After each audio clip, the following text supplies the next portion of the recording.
What is up, everybody? Welcome back to another episode of Emphasis on Sports. You know what it is.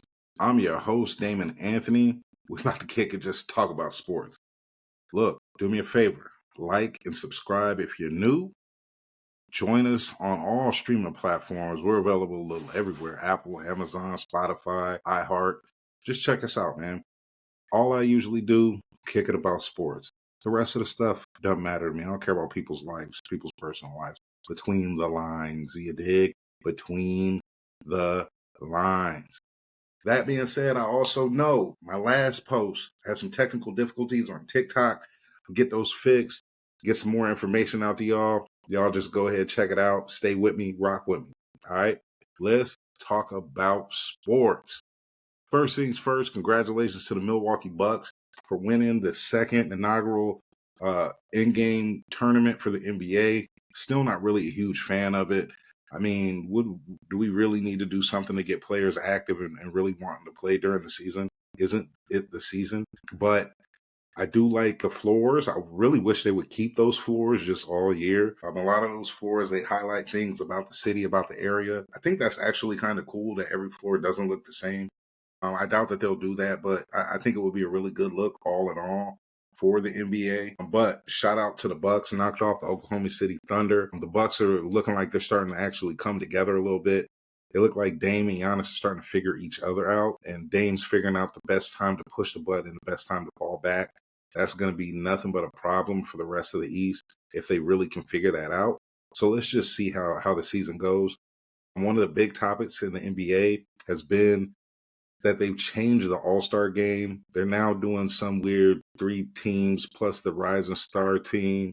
I'm just going to tell you, I'm not going to watch it. I haven't watched the All-Star game, NBA All-Star game for years, maybe over 10 years, and I'm not about to start now. For anybody that's wondering, the questions have been out there. Is the ratings declining? What's wrong with the league? I'll tell you straight up, players don't care until after the All-Star break. And as a viewer, you see it. You absolutely see it. And I just would rather not. I know that they give these players some kind of money for playing in the All-Star game. But if you want to make the All-Star game better, instead of trying to continue to change the format, if the winning team gets, throw a number out there, 50 grand a piece, give the losing team $5. Do that. Or do like Major League Baseball did in years past. Whoever wins the All-Star game, their conference has the home court advantage. That might drive a little something because you have a lot of those players on teams that are potential NBA Finals appearances.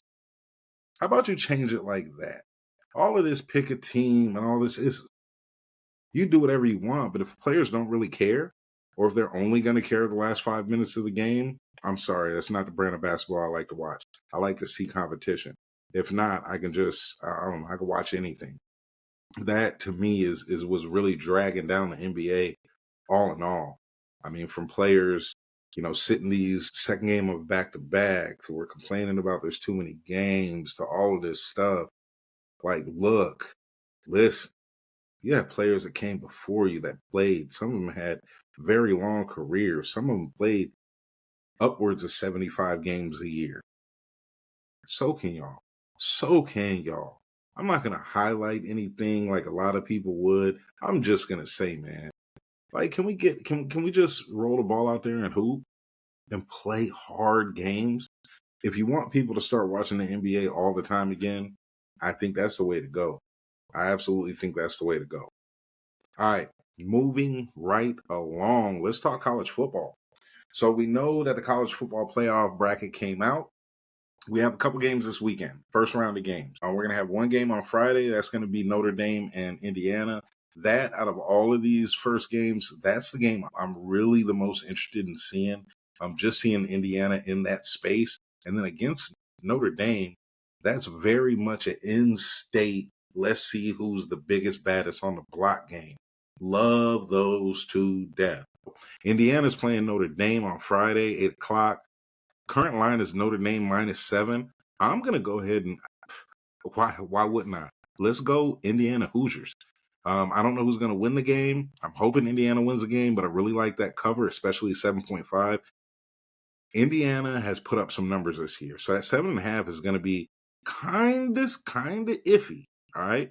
So then Saturday, which is going to be real interesting because everybody out there knows NFL don't have no friends. NFL don't give a fuck about nobody. So the NFL actually has 2 games on Saturday, and we'll talk about those. But while those games are going, you got 3 college football playoff games. Ain't it a thing? First of those games is going to be SMU at Penn State. Current line on that one, Penn State minus 8.5. Give me SMU on that one. I just think they're going to keep it a little closer. I think Penn State's going to win the game. I just think it's going to be a closer game than that 8.5. SMU has shown a propensity to put points on the board. They have. Now I get it. They're going into Happy Valley. It's a much different thing, but I still like SMU to cover. Maybe they only lose by a touchdown. Then we're going to have at 4 o'clock, Clemson and Texas. This one, Texas minus 11. This is a real tough one to call because Clemson's been kind of real rocky and you just really don't know what's going to go on with them.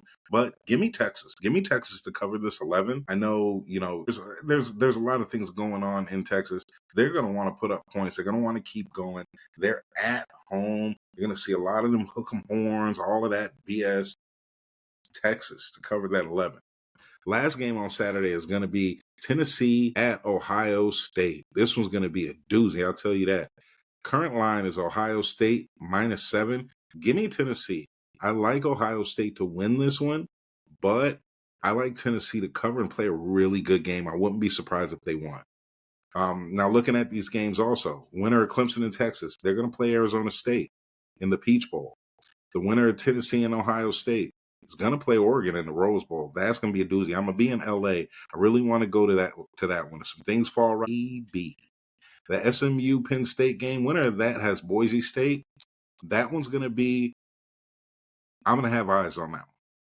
I remember Boise State in BCS bowl game against Oklahoma with the Statue of Liberty, whatever you want to call it, but it was ridiculous to watch. So I'm always going to have a small special spot in my heart for Boise State. Now, the winner of that Indiana-Notre Dame game, it don't get any easier. They got Georgia in the Sugar Bowl in SEC land. Whew, that's going to be tough. So look, Friday, Saturday, we're going to check these games out. We're going to see what happens. I think they're going to be really good games. I'm really loving that they have this college football playoff because at the end of it all, after that national championship final game on January 20th, I don't want to hear nobody say, well, my team coulda, my team shoulda, my team woulda. Nah, that's why there's 12 of them things. If you make it through that and win it all, hats off to you. Hats off to you. You did your thing. All right, so really looking forward to that. All right, let's move to the NFL.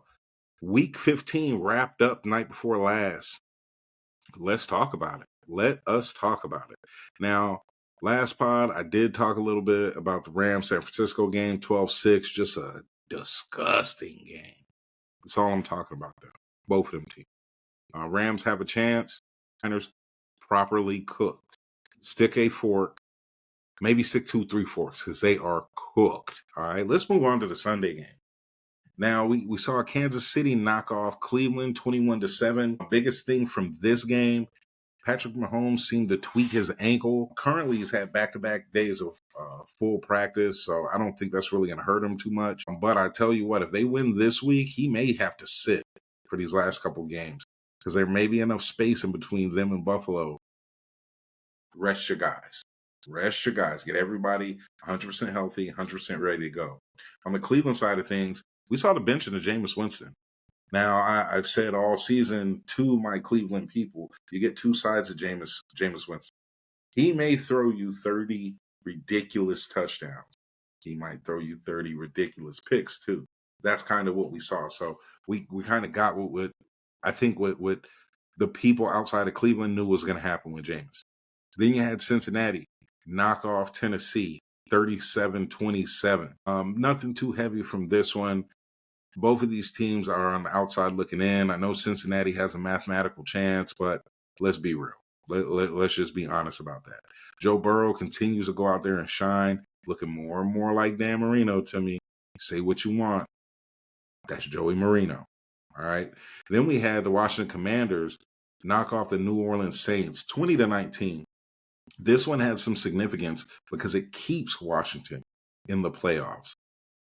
If they continue to win, they'll be in the playoffs, which will be huge for Jaden Daniels in his first year. Right now, I think the overall consensus on offensive rookie of the year is between three players: Jaden Daniels, Bo Nix, Brock Bowers. Daniels, Nix, they may be leading their teams to the playoffs when that's not something that we thought was going to happen last year. So big kudos to Washington, kudos to Jaden. Then we had Baltimore take care of business. New York Giants knock them down 35-14. This one, I took Baltimore given the 16.5. I would have taken them given 20, to be honest with you. The Giants, terrible. Meanwhile, Baltimore, you go in, you play a terrible team. They did what they're supposed to do, exactly what they're supposed to do. Next game was a little bit of a surprise to me. Dallas winning to Carolina, won that one 30-14. I actually thought that one may have been a little bit different. Carolina had been playing pretty decent ball, and Dallas to me just isn't a good team, not this year at least. But Dallas went in, they handled their business. Crap team versus crap team. I get it. Then we had the New York Jets versus the Jacksonville Jaguars. Jets took that one down 32-25. Once again, two sad teams, nothing impressive. Either way, Devontae Adams went off, but whoop-de-doo. Whoop-de-doo. All right. Then we had Houston take care of business against Miami, 20-12. I think this one pretty much just slams a door on the Miami Dolphins' chances in the playoffs. I think it's a wrap on them. Thought that anyway. But Houston, they're doing what they need to do. You want to win these last couple games going into the playoffs. They're getting some guys back healthy. I know Joe Mixon got banged up a little bit, but get as much as you can healthy, and you can take care of business. Then we had Indy at Denver. Denver took down the Colts 31-13, continuing the run that they're on. They definitely look like they belong in the playoffs. And they're just playing really good ball. And one of the big things from this one is Jonathan Taylor dropping that ball before you cross that goal line. Listen, all football players. Obviously, I'm not an NFL. I'm not a retired NFL player. I don't have all of that in my bag. But when you're running that ball and you're almost to the goal line, put two hands on it, cross the goal line, hand it to the ref, and then celebrate. That way you know for sure you didn't drop the ball. Listen what I said. Hand it to the ref and then celebrate. I'm not saying don't celebrate. Celebrate. I love it. I love the fact that it's not the No Fun League anymore. And we're actually seeing some cool celebrations. I love that. But you can't celebrate what you don't score. We cannot celebrate what you don't score. Now, one of the biggest games of the day, and this one was absolute score fest. Buffalo went into Detroit, took them down 48-42. This game involved a very questionable play call from Dan Campbell in the fourth quarter, only down 10 early in the fourth quarter, kicking an onside kick. Not only was this a weird call, but Buffalo recovered and took the ball down near the 10-yard line. So you just gave them a touchdown and you lost by 6. You got to do better than that. Now, one of the bad things that came from this game, another injury to the Lions. David Montgomery is out for the season. That's a tough, very tough pill to swallow. I've been calling Detroit the best team in the NFL all season damn near. Right now, they're not the best team in the NFC, especially with all of the injuries. I'm going to have to give that one to Philly. I still like Buffalo as the best team in the AFC, even though Kansas City, I know what that record is. Chiefs Kingdom, don't kill me. I know what that record is. But Buffalo, they're showing me they're a damn good team. They're just a damn good team. We know what Josh Allen is. Buffalo has done more this year, in my eyes, than they have in the last couple of years because they've had to piece some of the things together. You get rid of your wide receiver room, get rid of a lot of defensive players, you get rid of captains. You come back and you're having this kind of year. And when you go into these games playing against these teams on fast tracks, they're putting up numbers. I get it. They lost to the Rams.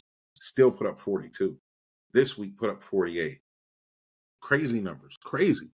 So another big game I was looking forward to was the Pittsburgh Steelers at the Philadelphia Eagles. This one, Also, just a solid game. Just a solid game. Philly knocked them off 27-13. Little known fact, Pittsburgh hasn't won in Philly since before I was born. So nothing new under the sun there. I still think Pittsburgh's one of the better teams in the league. But Philly, to me, is looking like that team that's poised in the NFC. If Detroit was healthier, I'd still be rocking Detroit. But those injuries, you have to call it like you see it. Philly, they're looking good. They are looking good. Then we had the Arizona Cardinals knock off the New England Patriots 30-17. To be honest, no one cared about that game. Arizona had been a little bit on a skid. They're not looking, playoff bound, or at least not as much as they were maybe a month and a half ago. In New England, they're just building. They're building. I think Drake May has solidified himself as their quarterback of the future. But these are two teams that see you next year. All right. Then we had the Tampa Bay Bucks go into Los Angeles and smack around the Chargers 40-17. This one, Baker Mayfield continues to shine, continues to show he's found a legit home. Now, Mike Evans had a great game, and he still has a chance to crack that 1,000-yard mark for the umpteenth year straight. I really hope he does it. Great baller. Love watching the dude play. Now, on the Charger side, they just couldn't get it done. Now, they have their opportunity to get into the playoffs, but if you can't get it done towards the end of the season, you'll be sitting at home with me watching these games. Last game on Sunday was Green Bay at Seattle. Green Bay came in and they put them things to them, 30-13. Looked like we had a pretty decent injury to Geno Smith. And Sam Howell came in, didn't look good at all. Meanwhile, Green Bay, they're chugging right along. I mean, that NFC North minus the Bears continues to look like a strong conference, very strong conference. Let's see how things shake out with Green Bay, but I really think these NFC playoffs are just going to be full of great games all the way across the board. Let's move to Monday, y'all. So Monday night, Minnesota went ahead and took down the Chicago Bears 30-12. This one, man, you say what you want. I've said a lot this year. Minnesota's a real deal. Can't run from it. Can't hide it. Can't BS it. Minnesota's cold. Really good team. Meanwhile, the Bears are really not. We know that they need a new coach. I personally think you wash your whole front office. Start over from there. You got to do something to help Caleb Williams, because you're talking about looking defeated. That dude looks hurt. Just absolutely hurt. Got to do something with him, at least for the Bears, for their future. But Minnesota, they're hanging in there. They're tough. They may be able to overtake Detroit to win that division. We'll see what happens. We'll definitely see what happens. Last game of the week was the Atlanta Falcons going into Vegas and winning 15-9. Dog of a game all the way around.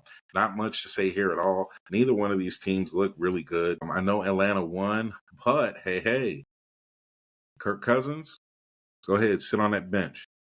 Kirk Cousins has been benched in place of Michael Penix Jr. Fair. That's totally fair. If Atlanta isn't playing for anything and they're not looking like they're going to be decent at all, go ahead and get the young man in there. Let's see what he has. Let's start to build him, right? That's what you want to do. Start to build these players. Let's just see what happens, because Atlanta needs some help. All right, so I shared a little bit of my life with you over some of these podcasts. 1 week from this Saturday, I'm getting married. So the podcast game for me is going to be shaky. It's going to move around a little bit, to be completely honest with you. So I'm going to have to pack some things in where I can. So let's talk week 16. These are huge games, big implications all around. And somewhere in here, y'all, is my Nobody Cares game of the week. I'm scrolling. I'm looking at this thing right now. Got it. All right. Let's start with Thursday night's game. Thursday night, we have an AFC West showdown. Denver Broncos at the Los Angeles Chargers. Broncos looking good. Chargers coming off a loss. Both of these teams could potentially be playoff bound. So this is a huge game. Current line on this is the Chargers -3. Give me the Broncos. The Broncos have just looked like a better team all the way around. Give me the Broncos. Move on to Saturday. We got two games on Saturday. First game is going to be Houston Texans at the Kansas City Chiefs. Huge game. Huge game. Let's see if let's see if Mahomes is healthy. Let's see if he can actually roll. Houston, this is when you show up. This is when we get to see what you actually can do. These are warm-ups for the playoffs. All right.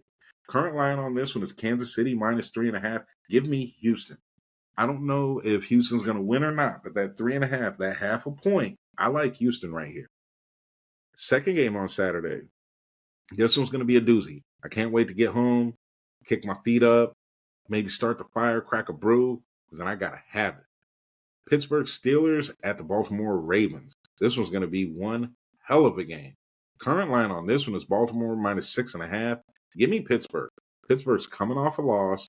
They're playing in division against a very big defense or division rival. I like Pittsburgh to cover this 6.5. Win, not win. I just like them to cover. Heart of hearts, I think Pittsburgh's going to go in there and get the dub. I think Pittsburgh's an overall better team, but we shall see. Give me Pittsburgh. Looking at Sunday's games. All right. This first game was almost my nobody cares game of the week. But since we had a quarterback change, there's going to be more eyes and some people are going to care. New York Giants at the Atlanta Falcons.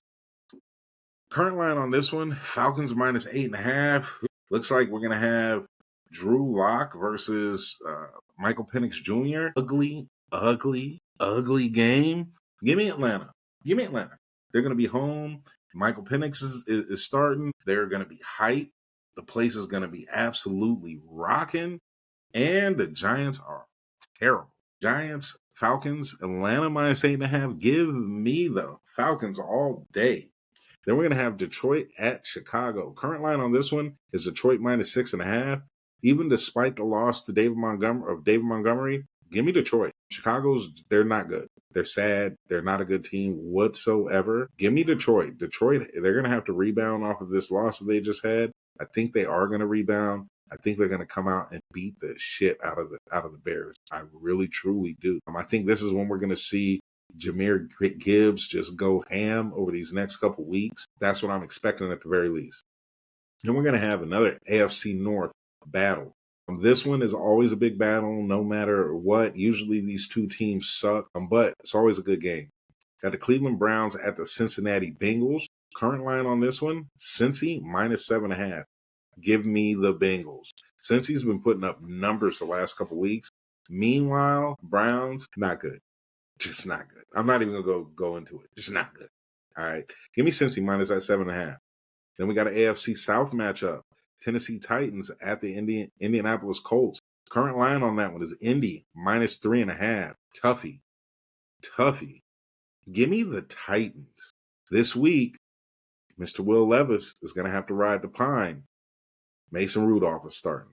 Mason can play. He can play. He's going to get the ball where it needs to be. Give me the Titans. Then we're going to have the Rams at the New York Jets. Current line on this one is Rams -3. Give me the Rams. Jets, just like the Giants, stink. Absolutely stink. I know there's been all sorts of weird things in the media with Rodgers and all that. Once again, we talk about sports. I can care less about the weird stuff with Aaron Rodgers. But when we're talking about on the field, the Jets haven't looked like a good team all year. Meanwhile, the Rams are fighting for their playoff lives. If the Rams just win out, they're in. And they've been playing really good recently. I know last week was a little more of a defensive game against the Niners and a real ugly game. But I like the Rams here to cover that 3. I like the Rams to win this one by double digits. Absolutely. Then we got a banger in the NFC East. Philadelphia Eagles at the Washington Commanders. Current line on this one, Philly -3.5. Give me Washington. I think Philly wins this game. That half point is what speaks to me. Washington's still playing for their playoff lives as well. I like Washington to cover that 3.5. If not, win. Like I said, Philly probably will win the game. I just don't think that they win by more than the field goal. Then we're going to have a pitiful, ugly dog of a game that it's still not my nobody cares game of the week. Arizona Cardinals at the Carolina Panthers. Current line on this one, Arizona -5. Give me Arizona. Give me Arizona. Carolina, as you know, they have been playing a lot better. They have been looking like they're growing as a team. But Arizona, they're also a team that they need help, but they're playing for their playoff lives too. So give me Arizona there. Moving to the 4:00 games, there is at least one doozy here, one doozy that makes this a fun little session to watch. We got the Minnesota Vikings at the Seattle Seahawks. Current line on this is Minnesota -3. Give me Minnesota.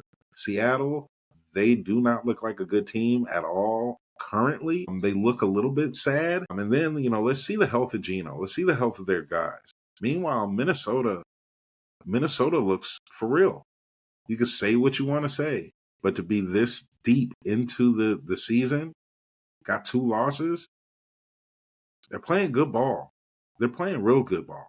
They got a lot of people calling for Sam Darnold to be traded somewhere or go play for this team or this, that, and the other. Maybe it happens, maybe it doesn't. But they're playing really good ball, and you cannot run from it. You can't hide from it at all. So give me Minnesota minus that 3. Then we're going to have New England at Buffalo. Current line on this one is Buffalo -14. Toughie, but give me Buffalo. Weather permitting, you want to think that this is going to be a little closer for a game, a little less scoring. Maybe. Definitely maybe. But New England's not a very good team. They're still growing. Meanwhile, Buffalo is Buffalo. Give me Buffalo minus that 14. This next game. This is my nobody cares game of the week. Week. Jacksonville Jaguars at the Las Vegas Raiders. Current line on this one, Vegas minus 1.5. I would like to push. If I could bet a push, I would. Because this is an absolute dog of a game. A dog of a game. That being said, Max Crosby, he's out. Give me Jacksonville. I think Jacksonville's just going to win this one. Walk-off field goal. No one's really going to care. Half the people at the stadium definitely won't care. But yeah, this one, ugly game. Then we're going to have San Francisco at Miami. My guys, current line on this one is Miami minus 1.5. Listen, I like Miami in this game. I do. San Fran, they just haven't been getting it done. Offense hasn't looked well.